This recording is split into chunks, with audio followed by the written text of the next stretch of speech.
Class 8th subject science chapter 7 conservation of plants and animals पौधे एवं जंतुओं का संरक्षण।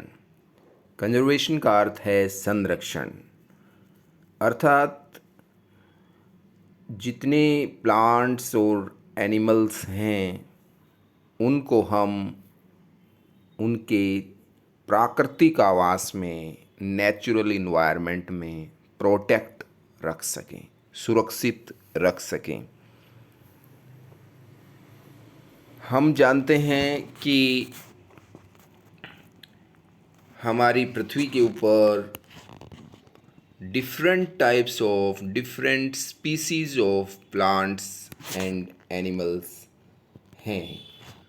असंख्य विभिन्न प्रकार की स्पीसीज हैं पौधों की और जंतुओं की हमारी पृथ्वी पर, और वो मनुष्य के लिए बहुत ज़रूरी हैं।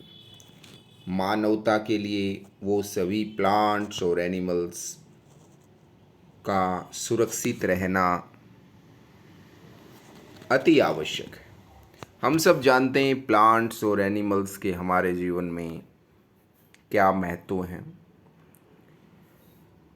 तो ये जो प्लांट्स हैं या एनिमल्स हैं, इनको सबसे बड़ी दिक्कत, सुरक्षित रहने में सबसे बड़ी चुनौती, थ्रीट जो मिल रही है वो है डिफॉरेस्ट्रेशन, अर्थात वनोन्मूलन।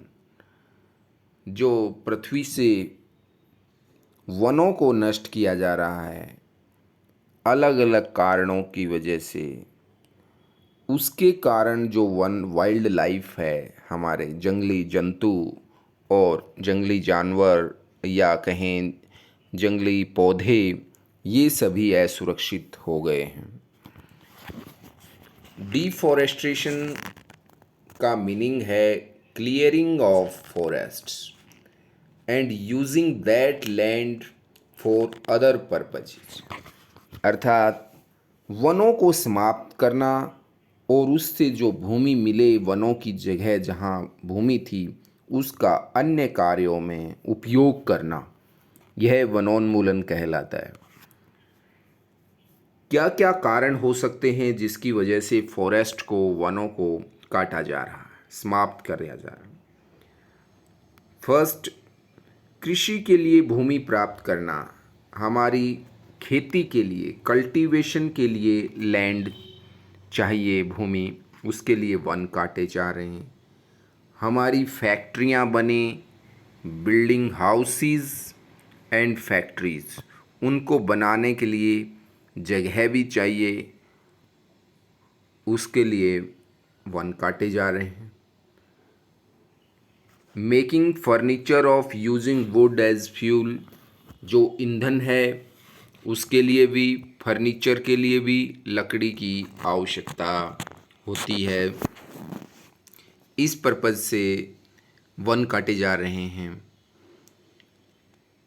इसके अलावा कुछ नेचुरल रीजन भी हैं जो हमारे वनों को समाप्त किया जा रहा है, वन समाप्त हो रहे हैं। फॉरेस्ट फायर, वनों में आग लग जाती है जिसके कारण वन का पूरा क्षेत्र नष्ट हो जाता है और हमारी पूरी वाइल्ड लाइफ, जो जंगली हमारे जानवर हैं और जो जंगली पौधे हैं, पेड़ पौधे, वो भी नष्ट हो जाते हैं। इसके अलावा काफ़ी समय तक बारिश ना हो, वर्षा ना हो, कई वर्षों तक शेवर ड्रॉट, भीषण सूखा पड़ जाता है, उसके कारण भी हमारे वन नष्ट हो रहे हैं। अब हमें जानना है कि ये डिफॉरेस्ट्रेशन है, वनोन्मूलन, वन को काटा जा रहा है, समाप्त किया जा रहा है, ऐसा होने से हमारे जीवन पर या हमारे पर्यावरण पर क्या क्या प्रभाव पड़ सकते हैं? व्हाट आर द कॉन्सिक्वेंसेस, परिणाम क्या हैं वनोन्मूलन के? इसको हम बारीकी से देखते हैं।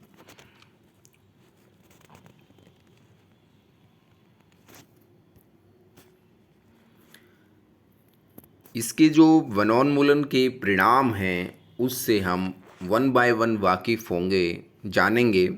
लेकिन सबसे पहले हम इनके पॉइंट्स देखते हैं कि क्या क्या पॉइंट हो सकते हैं, वनोन्मूलन का परिणाम क्या क्या हो सकता है। इट इंक्रीजेस द टेम्परेचर, यह तापमान, वनों के काटने से तापमान में बढ़ोतरी हो जाएगी, यानी गर्मी बढ़ेगी। पॉल्यूशन, प्रदूषण बढ़ेगा। कार्बन डाइऑक्साइड की मात्रा वातावरण में ज़्यादा हो जाती है। ग्राउंड वाटर लेवल, जो पृथ्वी के नीचे का पानी है वो नीचे चला जाएगा। हमारा जो नेचर का बैलेंस है, प्रकृति का संतुलन है, वो डिस्टर्ब हो जाएगा। रेनफॉल कम हो जाएगी, वर्षा, और जो मिट्टी की उर्वरा शक्ति है, उपजाऊ शक्ति है, वो भी कम हो जाती है।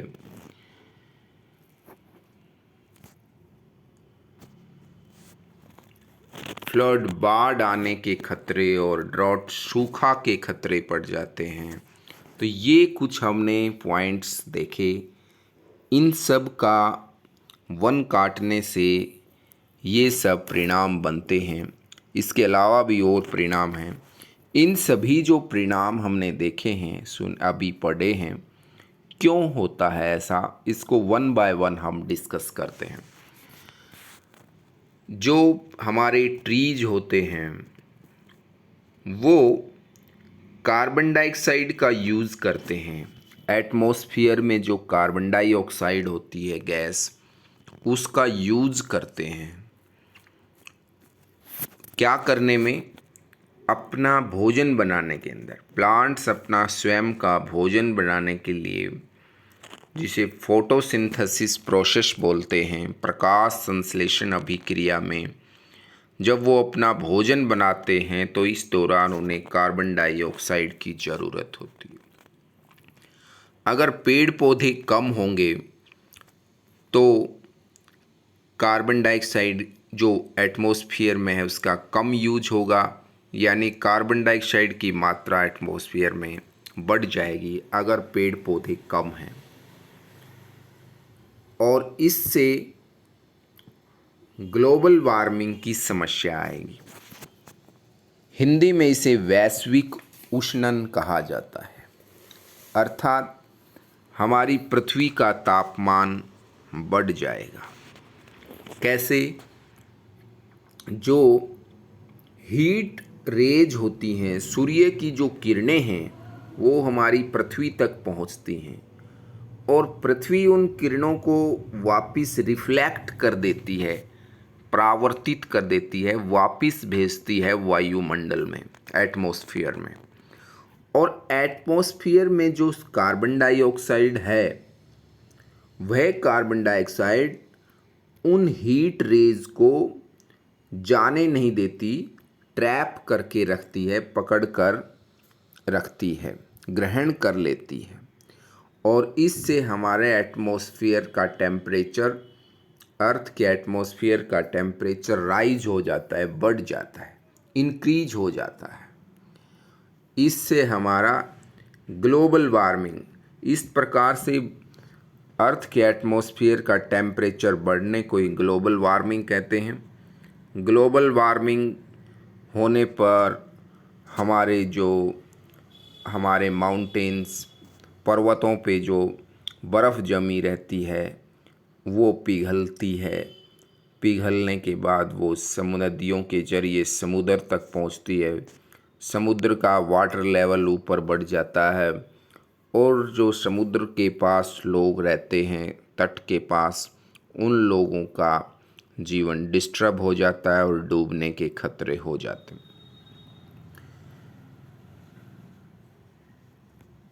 और जब हम देखेंगे, इससे रेनफॉल भी कम होता है। रेनफॉल कम होता है कैसे? हम जानते हैं कि जो हमारे प्लांट्स हैं, ट्रीज़ हैं, उनकी पत्तियां हैं, लीव्स, उनसे वाटर एवापोरेट होता रहता है, वाष्पित होता रहता है, जिसे हम कहते हैं वाष्पोत्सर्जन या ट्रांसपिरेशन प्रोसेस। इस प्रोसेस के दौरान हमारे जो प्लांट्स हैं उनकी जो लीव्स होती हैं, लीव्स में छोटे छोटे पोर्स होते हैं, छेद होते हैं, छिद्र, उनसे वाटर एवापोरेट होता है, उनसे वाटर एवापोरेट होता है, वाष्पित होता है, और वही वाष्पन भी ऊपर जाकर बादलों के निर्माण में और वर्षा के लाने में सहायक भी होता है। तो जब हमारे ट्रीज़ कम होंगे तो जो ट्रांसपिरेशन है, वाष्पोत्सर्जन, वो भी कम होगा, जिसकी वजह से रेनफॉल भी कम होगा। बारिश कम होने से ड्रॉट, सूखा पड़ने की संभावना बढ़ जाती है। हमने पढ़ा कि वाटर लेवल भी हमारा नीचे चला जाएगा। वाटर लेवल नीचे चला जाएगा क्योंकि जब बारिश ही नहीं होगी, रेनफॉल कम होगा, तो वाटर लेवल, तो रेनफॉल का ज़्यादा पानी जो होता है, वर्षा का पानी, वही मिट्टी में रिस करके नीचे जाता है।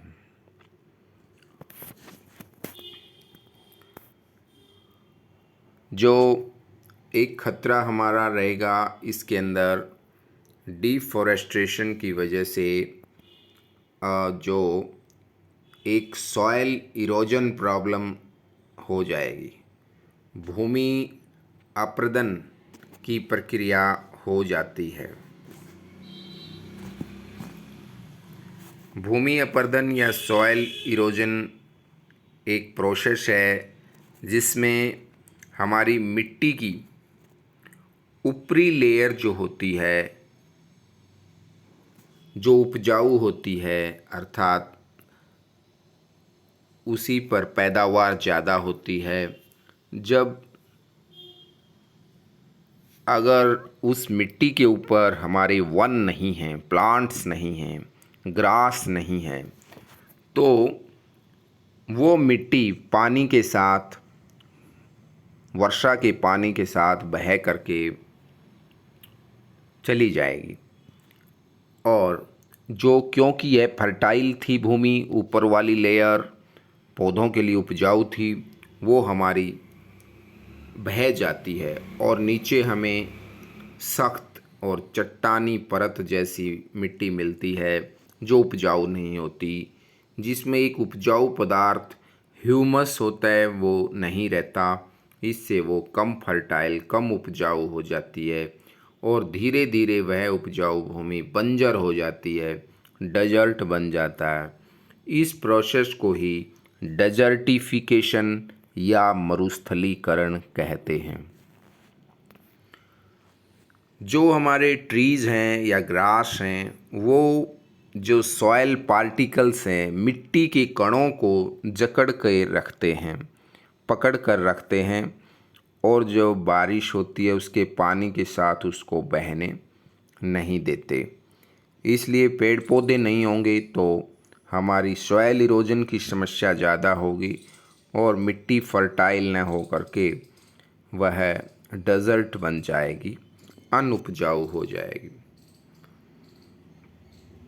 पानी के अंदर जल धारण जो क्षमता होती है वो भी कम हो जाएगी। डिफॉरेस्टेशन से water holding capacity of the soil decrease हो जाएगा, क्योंकि पेड़ पौधे की जो जड़ें हैं उन जड़ों से होकर पानी सोख लिया जाता है मिट्टी के द्वारा, और अगर हमारे पेड़ पौधे ही नहीं होंगे तो मिट्टी के अंदर पानी को समाने की क्षमता या उसके अंदर रिसने की दर, मिट्टी के अंदर पानी रिस नहीं पाएगा, जा नहीं पाएगा, और इससे सारा पानी इकट्ठे हो जाने की वजह से फ्लड, बाढ़ की समस्या आ जाती। क्योंकि जब धरती के अंदर पानी रिस कर नहीं जाएगा तो पानी इकट्ठा हो जाएगा, और फ्लड जैसा खतरा हो जाएगा। एक कारण और बनता है, फ्लड के कारण जो मिट्टी होती है वो बह करके नदियों के बॉटम तली में चली जाती है और इससे नदियों की गहराई कम होती है और वो बाढ़ का पानी को, वर्षा के पानी को कम रोक पाती हैं, क्योंकि उनकी गहराई कम होती है और बाढ़ के खतरे बढ़ जाते हैं। इसके अलावा सॉयल, मिट्टी की जो गुण होते हैं, properties of the soil, deforestation की वजह से, वनोन्मूलन की वजह से, वन न रहने की वजह से मिट्टी की जो प्रॉपर्टीज़ हैं, मिट्टी के जो गुण हैं वह भी प्रभावित होते हैं। जैसे मिट्टी के अंदर जो पोषक तत्व हैं, मिट्टी की टेक्सचर है, उसकी टाइप है, वो सब अफेक्ट होती है, प्रभावित हो जाती है। ये सब रीज़न थे जिसके कारण प्लांट्स न होने की वजह से, फॉरेस्ट न होने की वजह से हमें समस्या आती है। इसके अलावा बहुत सारे ऐसे प्रोडक्ट्स हैं जो हमें प्लांट से मिलते हैं, पौधों से मिलते हैं। ऐसे बहुत सारे प्रोडक्ट्स, वो भी हमें, उनकी भी शॉर्टेज हो जाएगी। प्रोडक्ट्स, प्लांट प्रोडक्ट्स होते हैं जैसे शहद, गोंद, लाख, जड़ी बूटियाँ, बहुत कुछ, लकड़ी जो होती है ईंधन के लिए और फर्नीचर बनाने के लिए, इन सब की समस्या आ जाएगी वन न रहने से। और इसके अलावा जो हमारे वन एनिमल लाइफ है पूरी, जो रहती हैं वनों के अंदर, वो सभी को खतरा होगा, वो सभी प्रभावित होंगे। तो ये सब रीज़न थे डिफॉरेस्टेशन की वजह से। डिफॉरेस्टेशन, वनोन्मूलन के कारण जो हमने कारण और उसके जो परिणाम होते हैं वो हमने जाने। एक क्वेश्चन ये राइज हो सकता है कि डिफॉरेस्टेशन का हमने पढ़ा है कि इससे वर्षा की दर भी कम होती है, वनोन्मूलन से बारिश भी कम आती है, दूसरी तरफ कहते हैं इससे बाढ़ के भी खतरे हैं। तो ये दोनों ही समस्याएं विपरीत हो गई। रेनफॉल कम क्यों होती है? इसका कारण ये है कि जो हमारे पेड़ पौधे की पत्तियों से ही पानी वाष्पित होता है, ट्रांसपिरेशन, वाष्पोत्सर्जन पर्पज से, वो बादल बनाने के सहायक होता है और वर्षा लाने में सहायक है। दूसरी तरफ बाढ़ क्यों आ सकती है? क्योंकि अगर पेड़ पौधे होंगे तो ही उनकी जड़ों के माध्यम से पानी धरती में जाए, मिट्टी उसे सोखे, और अगर पेड़ पौधे नहीं होंगे तो वो जो बारिश का पानी है वो इकट्ठा होकर, नदियों में इतनी कैपेसिटी होती नहीं।